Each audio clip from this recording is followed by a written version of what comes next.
Hello ವೀಕ್ಷಕರೇ, ನಮಸ್ಕಾರ. Trip ಮೈ ಚಾನಲ್ಗೆ ನಿಮಗೆಲ್ಲರಿಗೂ ಸ್ವಾಗತ ಸ್ನೇಹಿತರೆ. ನಾನಿವತ್ತು ಪ್ರಾಚೀನ ಐತಿಹಾಸಿಕ ಸ್ಥಳಗಳೇ ಹೆಚ್ಚಾಗಿರುವ, ಅದರಲ್ಲೂ ಜೈನ ಮಂದಿರಗಳೇ ಹೆಚ್ಚಾಗಿರುವ ಕಾರ್ಕಳಕ್ಕೆ ಬಂದಿದ್ದೀನಿ. ಕಾರ್ಕಳ ಉಡುಪಿ ಡಿಸ್ಟಿಕ್ನಲ್ಲಿ ಬರುವ ಒಂದು ತಾಲೂಕು ಕೇಂದ್ರ ಆಗಿದೆ. ಪಶ್ಚಿಮ ಘಟ್ಟದ ಬುಡದಲ್ಲಿರುವ ಈ ಊರು ಹಿಂದೆ ಒಂದು ಕಾಲದಲ್ಲಿ ಜೈನರ ಆಳ್ವಿಕೆಯಲ್ಲಿದ್ದ ಒಂದು ಸುಂದರ ನಗರ ಆಗಿತ್ತು. ಇಲ್ಲಿ ಮುಖ್ಯವಾಗಿ ತುಳು ಮತ್ತು ಕನ್ನಡ ಭಾಷೆನ ಹೆಚ್ಚಾಗಿ ಬಳಸ್ತಾರೆ. ಸ್ನೇಹಿತರೆ, ಇಲ್ಲಿ ಕಾರ್ಕಳ ನೀವು ಯಾವುದಕ್ಕೆ ಫೇಮಸ್ ಅಂದರೆ ನಿಮಗೆಲ್ಲರಿಗೂ ಗೊತ್ತಿದೆ. ಕಾರ್ಕಳದಲ್ಲಿ ಗೊಮ್ಮಟೇಶ್ವರ ಮೂರ್ತಿಗೆ ತುಂಬ ಫೇಮಸ್ ಆದ ಪ್ಲೇಸ್ ಇದು. ಸ್ನೇಹಿತರೆ, ಈ ಗೊಮ್ಮಟೇಶ್ವರ ಮೂರ್ತಿ ಮತ್ತು ಇದರ ಮುಂಭಾಗ ಇರುವ ಚತುರ್ಮುಖ ಬಸದಿ, ಇದ್ರ ಬಗ್ಗೆ ಎಲ್ಲ ನಿಮಗೆ ಸಂಪೂರ್ಣವಾಗಿ ವಿವರ ತಿಳಿಸ್ತೀನಿ. ಮತ್ತು ಇದ್ರ ಜೊತೆ ಕಾರ್ಕಳದಲ್ಲೇ ಇರುವ ಇನ್ನಿತರ ಪ್ರವಾಸಿ ತಾಣಗಳ ಬಗ್ಗೆನೂ ಎಲ್ಲ ಮಾಹಿತಿ ಕೊಡ್ತೀನಿ. ಸ್ನೇಹಿತರೆ, ಅದಕ್ಕಿಂತ ಮೊದಲು ದಯವಿಟ್ಟು ನೀವಿನ್ನು ನನ್ನ ಚಾನಲ್ನ ಸಬ್ಸ್ಕ್ರೈಬ್ ಮಾಡ್ಕೊಂಡಿಲ್ಲ ಅಂದರೆ ಸಬ್ಸ್ಕ್ರೈಬ್ ಮಾಡಿ, ಲೈಕ್ ಕೊಡಿ, ಶೇರ್ ಮಾಡಿ, ಹಾಗೆ ಬೆಲ್ ಬಟನ್ ಪ್ರೆಸ್ ಮಾಡೋದು ಮರಿಬೇಡಿ ಸ್ನೇಹಿತರೆ. ವೀಕ್ಷಕರೇ, ನಾವೀಗ ಬಾಹುಬಲಿ ಮೂರ್ತಿನ ನೋಡ್ಲಿಕ್ಕೆ ಹೋಗ್ತಾ ಇದ್ದೀವಿ. ಮೇಲೆ ಈ ಬೆಟ್ಟನ ಹತ್ಕೊಂಡು ಹೋಗ್ಬೇಕಾಗತ್ತೆ. ಈ ಸ್ಟೆಪ್ಸ್ ಎಲ್ಲ ಹತ್ಕೊಂಡು ಮೇಲೆ ಹೋದರೆ ನಮಗೆ ಮೂರ್ತಿ ಕಾಣುತ್ತೆ. ತುಂಬ ಎತ್ತರದಲ್ಲಿ ಬಾಹುಬಲಿ ಮೂರ್ತಿ ಪ್ರತಿಷ್ಠಾಪನೆ ಮಾಡಿದ್ದಾರೆ.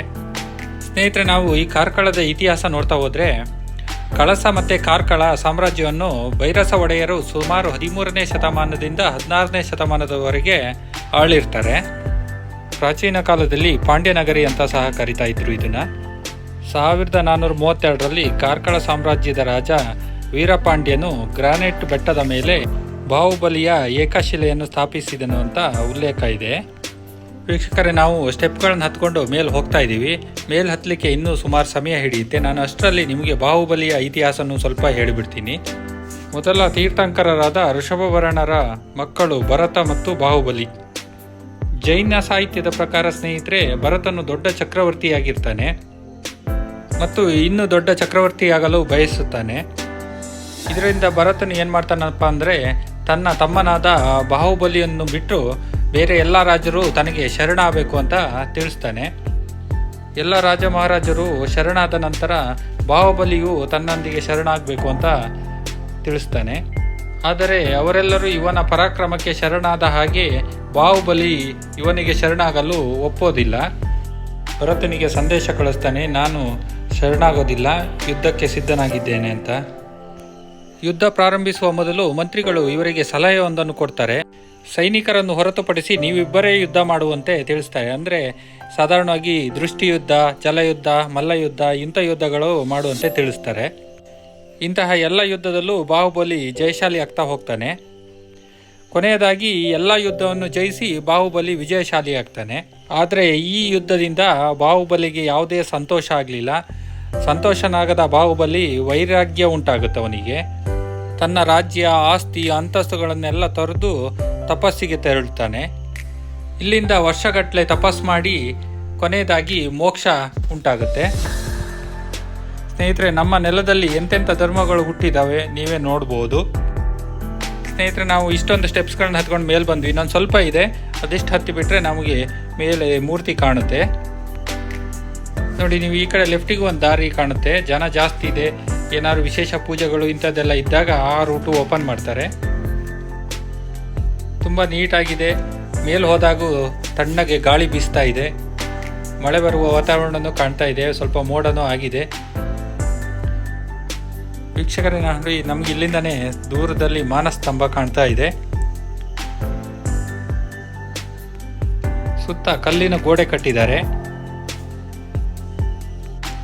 ನೋಡಿ, ಕೊನೆಯದಾಗಿ ಮಾನಸ್ತಂಭ ಮತ್ತು ಅದರ ಎದುರುಗಡೆ ಗೊಮ್ಮಟ ಮೂರ್ತಿ ಎರಡೂ ಕಾಣ್ತಾ ಇದೆ.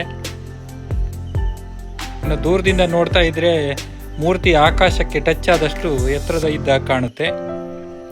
ತುಂಬ ಸುಂದರವಾಗಿ ಕಾಣ್ತಾ ಇದೆ ದೂರದಿಂದ. ನೋಡಿ, ಎದುರುಗಡೆ ತುಂಬ ವಿಶಾಲವಾದ ಜಾಗ ಸಹ ಇದೆ. ತುಂಬ ಒಳ್ಳೆ ಪ್ಲೇಸು, ತುಂಬ ಚೆನ್ನಾಗಿದೆ. ಸ್ನೇಹಿತರೆ, ಇಲ್ಲಿ ಗೊಮ್ಮಟ ಮೂರ್ತಿಗೆ 12 ವರ್ಷಕ್ಕೊಮ್ಮೆ ಮಹಾಮಸ್ತಕಾಭಿಷೇಕ ಆಗುತ್ತೆ. ಅದನ್ನು ನೋಡಲಿಕ್ಕೆ ಸಹಸ್ರಾರು ಜನರು ಬರ್ತಾರೆ. ಸ್ನೇಹಿತರೆ, ನಾನು ಬಂದಿರುವ ಸಮಯ ಸಹ ಫುಲ್ಲು ಸ್ವಲ್ಪ ಮೋಡದ ವಾತಾವರಣ ಇದೆ. ಆ ಮೋಡದ ವಾತಾವರಣಕ್ಕೂ ಮೂರ್ತಿಗೂ ತುಂಬ ಸುಂದರವಾಗಿ ಕಾಣ್ತಾ ಇದೆ. ಓಕೆ, ಮುಂದೋಗೋಣ. ನಾವೀಗ ಮಾನಸ್ತಂಭದ ಹತ್ತಿರ ಹೋಗ್ತಾ ಇದ್ದೀವಿ. ನೋಡಿ, ಪ್ರವೇಶ ದ್ವಾರದ ಎದುರುಗಡೆ ಕುಳಿತ ಭಂಗಿಯಲ್ಲಿ ಬ್ರಹ್ಮ ಯಕ್ಷ ಒಳಗೊಂಡಿರುವ ಮಾನಸ್ತಂಭ ಇದೆ. ನಾನು ನಿಮಗೆ ಹತ್ತಿರದಿಂದ ಮತ್ತೆ ತೋರಿಸ್ತೀನಿ. ಇದರ ಪಕ್ಕದಲ್ಲಿ ಕ್ಷೇತ್ರಪಾಲನ ಗುಡಿ ಸಹ ಇದೆ. ಕ್ಷೇತ್ರಪಾಲ ಅಂದರೆ ಇಲ್ಲಿನ ಸಂಪತ್ತು ಕಾಯುವವನು ಅಂತ ಕರೀತಾರೆ. ನೋಡಿ, ಇದೇ ಮಾನಸ್ತಂಭ ಕುಳಿತಿರುವ ಭಂಗಿಯಲ್ಲಿ ಇದೆ ನೋಡಿ, ನೋಡ್ಬೋದು. ಇಲ್ಲೇ ಬರೆದಿದ್ದಾರೆ ಬ್ರಹ್ಮ ಯಕ್ಷ ಮಾನಸ್ತಂಭ ಅಂತ. ನೋಡಿ, ಕುಳಿತಿರುವ ಭಂಗಿಯಲ್ಲೇ ಇದೆ. ಇದು ಸಹ ಏಕಶಿಲಾ ಸ್ತಂಭ. ಇದು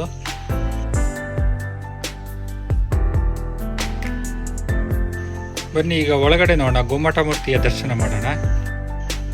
ಬನ್ನಿ ಸ್ನೇಹಿತರೆ, ಬಾಹುಬಲಿ ಮೂರ್ತಿಯ ಸೌಂದರ್ಯ ಕಣ್ತುಂಬಿಕೊಳ್ಳಿ.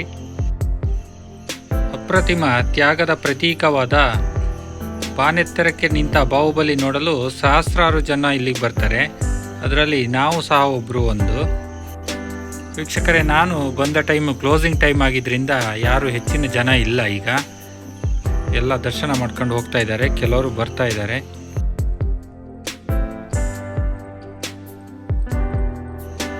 ಸ್ನೇಹಿತರೆ, ಈ ಬಾಹುಬಲಿಯ ಮೂರ್ತಿಯ ಎತ್ತರ ಸುಮಾರು 12.8 ಮೀಟರ್ ಎತ್ತರ, ಅಂದರೆ ಒಂದು 42 ಅಡಿ ಹೈಟ್ ಬರುತ್ತೆ.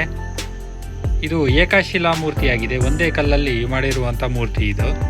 ಇದು ಎರಡನೇ ಅತಿ ದೊಡ್ಡ ಏಕಶಿಲಾ ವಿಗ್ರಹ ಅಂತಲೇ ಫೇಮಸ್ ಆಗಿದೆ. ಈ ಮೂರ್ತಿಯನ್ನು 1432ರಲ್ಲಿ ನಿರ್ಮಿಸಲಾಯಿತು. ಅಂದರೆ ಸುಮಾರು 592 ವರ್ಷ ಆಗಿದೆ ಈ ಮೂರ್ತಿಯನ್ನು ನಿರ್ಮಿಸಿ. ಹಾಗಾದರೆ ಈ ಗೋಮಟೇಶ್ವರ ಮೂರ್ತಿಯನ್ನು ಕೆತ್ತಿದವರು ಯಾರು ಅಂತ ನೋಡ್ತಾ ಹೋದರೆ, ಶಂಭು ಕಲ್ಕುಡ ಅವರ ಪುತ್ರ ಬೀರ ಕಲ್ಕುಡ ಇವರು ಕೆತ್ತಿದ್ದು ಅಂತ ನಮಗೆ ತಿಳಿದು ಬರುತ್ತೆ. ಈ ಬೀರ ಕಲ್ಕುಡ ಅವರ ತಂದೆ ಶ್ರವಣಬೆಳಗೊಳದಲ್ಲಿ ಕೆತ್ತನೆ ಮಾಡಿದ್ದು ಅಂತ ಸಹ ಹೇಳ್ತಾರೆ. ಸ್ನೇಹಿತರೆ, ನಮಗೆಲ್ಲ ಆಶ್ಚರ್ಯ ಆಗೋದಂದರೆ ಈ ಮೂರ್ತಿ ಸುಮಾರು 50 ಅಡಿಗಿಂತಲೂ ಎತ್ತರಕ್ಕಿದೆ ಮತ್ತು ಸಾವಿರಾರು ಟನ್ನು ತೂಕ ಸಹ ಇದೆ. ಇಷ್ಟು ದೊಡ್ಡ ಮೂರ್ತಿನ ಹೇಗೆ ಮೇಲೆ ತಗೊಂಡು ಬಂದು ಪ್ರತಿಷ್ಠಾಪನೆ ಮಾಡಿದರು ಅಂದರೆ ನಮಗೆ ಅದನ್ನು ಊಹಿಸ್ಕೊಂಡ್ರೆ ತುಂಬ ಅಚ್ಚರಿ ಆಗುತ್ತೆ. ಈ ಮೂರ್ತಿನ ಬೇರೆ ಕಡೆ ಕೆತ್ತನೆ ಮಾಡಿ ಇಲ್ಲಿ ತಂದು ನಿಲ್ಲಿಸಿರ್ತಾರೆ. ಇಂತಹ ಏಕಶಿಲಾ ವಿಗ್ರಹವನ್ನು ಬೇರೆ ಕಡೆ ಕೆತ್ತನೆ ಮಾಡಿ ಇಲ್ಲಿ ತಂದು ನಿಲ್ಲಿಸೋದು ಅಂದರೆ ನಾವು ಊಹಿಸ್ಕೊಳ್ಳೋಕ್ಕೂ ಸಾಧ್ಯ ಇಲ್ಲ. ವೀಕ್ಷಕರೇ, ನೀವು ಕಾರ್ಕಳ ಬಂದರೆ ಇದ್ರ ಪಕ್ಕನೇ ಇರುವ ಮತ್ತಷ್ಟು ಪ್ಲೇಸ್ಗಳು ಭೇಟಿ ಕೊಡಬೇಕು. ಇದರ ಅಕ್ಕಪಕ್ಕ ಇರುವ ಮತ್ತಷ್ಟು ಪ್ಲೇಸ್ಗಳು ಯಾವುದಪ್ಪ ಅಂತ ಆದರೆ ಚತುರ್ಮುಖ ಬಸದಿ ಅಂತ ಇದೆ. ಸುಮಾರು 500 ಮೀಟ್ರು ದೂರದಲ್ಲಿದೆ. ನಾನು ಕೊನೆಯದಾಗಿ ನಿಮಗೆ ತೋರಿಸ್ತೀನಿ, ಇಲ್ಲಿಂದ ಕಾಣುತ್ತೆ. ಇನ್ನೊಂದು ಆನೆಕೆರೆ ಬಸದಿ, ಹಿರಿಯಂಗ, ಹತ್ತೂರು ಚರ್ಚು, ವರಂಗ, ಲಕ್ಷ್ಮೀ ವೆಂಕಟರಮಣ ದೇವಸ್ಥಾನ, ವೀರಮಾರುತಿ ದೇವಸ್ಥಾನ, ಹೀಗೆ ಹಲವಾರು ಪ್ಲೇಸ್ಗಳು ಇಲ್ಲೇ ಸುತ್ತಮುತ್ತಲೇ ಇದೆ. ಸ್ನೇಹಿತರೆ, ನಾವು ಎಷ್ಟು ಹೈಟಲ್ಲಿದ್ದೀವಿ ನೋಡಿ, ಎಷ್ಟು ಪ್ರಕೃತಿ ಸೌಂದರ್ಯ ಎಷ್ಟು ಸೂಪರ್ ಆಗಿದೆ. ಸುತ್ತಲೂ ಕಾಡು ಮರಗಳು, ದೂರದಲ್ಲಿ ಒಂದು ಕೆರೆ ಸಹ ಕಾಣ್ತಾ ಇದೆ. ಖಂಡಿತವಾಗಿಯೂ ನಿಮಗೆಲ್ಲರಿಗೂ ಈ ಪ್ಲೇಸ್ ಇಷ್ಟ ಆಗುತ್ತೆ. ಈ ಪ್ಲೇಸ್ ನೋಡೋದಾಗೆ ಆಗುತ್ತೆ, ದೇವರ ದರ್ಶನ ಪಡ್ಕೊಂಡು ಹೋದಾಗೂ ಆಗುತ್ತೆ. ಸ್ನೇಹಿತರೆ, ಮುಂದಿನ ದಿನಗಳಲ್ಲಿ ಕಾರ್ಕಳದ ಇನ್ನಿತರ ಸುತ್ತಮುತ್ತ ಇರುವ ಪ್ರದೇಶದ ಬಗ್ಗೆನೂ ವಿಡಿಯೋ ಮಾಡಿ ತೋರಿಸ್ತೀನಿ ನಿಮಗೆ. ಇಲ್ಲೊಂದು ನಿಮಗೆ ಕೊಳ ತೋರಿಸ್ತೀನಿ. ಇದು ಬೇಸಿಗೆಯಲ್ಲೂ ಫುಲ್ ನೀರಿರುತ್ತೆ, ಇಷ್ಟೇ ನೀರಿರುತ್ತೆ ಬೇಸಿಗೆನಲ್ಲೂ. ಇಂಥ ಬೆಟ್ಟದ ಮೇಲೆ ಇರುವ ಕೊಳದಲ್ಲಿ ನೀರು ಹೇಗಿರುತ್ತೆ ನೋಡಿ, ತುಂಬ ಕ್ಲೀನಾಗಿ ಇಟ್ಟಿದ್ದಾರೆ. ನೀವು ಇಲ್ಲ ಅಂತ ಅಲ್ಲ, ಸೌತ್ ಕೇಂದ್ರ ಯಾವುದೇ ಪ್ಲೇಸಿಗೆ ಬಂದರೂ ಸಾಧಾರಣವಾಗಿ ಎಲ್ಲ ಕಡೆ ಕ್ಲೀನಾಗೇ ಇರುತ್ತೆ.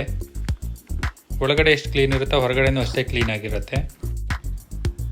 ವೀಕ್ಷಕರೇ ನೋಡಿ, ನಾವು ಎಷ್ಟು ಹೈಟಲ್ಲಿದ್ದೀವಿ. ಇಷ್ಟು ಸ್ಟೆಪ್ಸನ್ನು ಇಳಿದು ಮತ್ತೆ ಈಗ ಹೋಗಬೇಕು ಕೆಳಗಡೆ. ಫ್ಯಾಮಿಲಿ ಸಮೇತ ಬಂದರೆ ನಿಮಗೆ ತುಂಬ ಚೆನ್ನಾಗಿರುತ್ತೆ. ನೀವು ಯಾರು ಮೇಲ್ಗಡೆ ಮೆಟ್ಲೆಲ್ಲ ಹತ್ತಲಿಕ್ಕೆ ಆಗಲ್ಲ ಅಂತ ಆದರೆ ನಿಮಗೆ ರೂಟ್ ಸಹ ಇದೆ. ಸೀದಾ ಮೇಲ್ಗಡೆ ಬೆಟ್ಟದ ಮೇಲ್ಗಡೆನೇ ಕರ್ಕೊಂಡು ಬಂದು ಬಿಡ್ಬೋದು, ಪರ್ಮಿಷನ್ ತಗೊಳ್ಬೇಕಷ್ಟೇ. ನೋಡಿ, ಬೆಟ್ಟದ ಮೇಲೆ ನಿಂತ್ಕೊಂಡ್ರೆ ನೀವು ಬಾಹುಬಲಿಗೆ ಆಪೋಸಿಟ್ ಆಗಿ ಎದುರುಗಡೆ ಚತುರ್ಮುಖ ಬಸದಿ ಕಾಣುತ್ತೆ. ಚತುರ್ಮುಖ ಬಸದಿ ಅಂತ ಯಾಕೆ ಕರೀತಾರಪ್ಪ ಅಂದರೆ ಇದು 4 ಕಡೆನೂ ದ್ವಾರಗಳಿದೆ, 4 ಕಡೆ ಎಂಟ್ರೆನ್ಸ್ ಇರೋದ್ರಿಂದ ಇದನ್ನು ಚತುರ್ಮುಖ ಬಸದಿ ಅಂತ ಕರೀತಾರೆ.